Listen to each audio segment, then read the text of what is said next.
Hindi natin hawak ang oras, panahon at pangyayari. Ngayon, tayo ay masaya, ngunit bigla na lang magbabago ang ating emosyon na tila ba tayo ay pinagkaitan na ng panahon. Kusa tayong sumasabay sa daloy ng buhay. Gustuhin man natin kumawala, pero patuloy at patuloy tayong nakagapos sa paniniwalang nasa huli ang pagsisisi. Pikit mata nating sasalubungin ang pangyayaring ating pinili na walang kasiguraduhan kung ano ang magiging wakas ng bawat desisyong napili. Araw-araw tayo sinusubok ng panahon. Gaya lamang ng pandemya noong 2020. Pinapaliit ng pandemya ang buhay ng isang tao.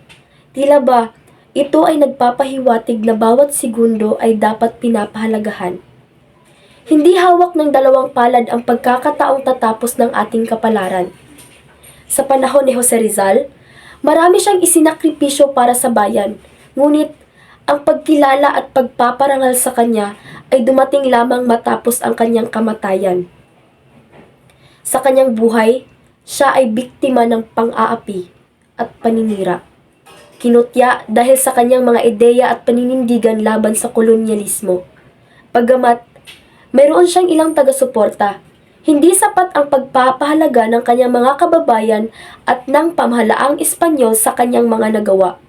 Ito ay isang malungkot na katotohanan.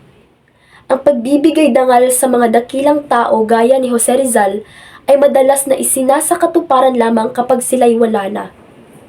Dapat sana'y habang buhay pa, natamo na ni Rizal ang pagkilalang nararapat sa kanyang mga sakripisyo at kontribusyon para sa kalayaan ng bayan.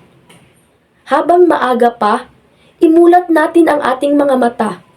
Oras ang ating kalaban. Pagkakataon ang dapat natin sundan.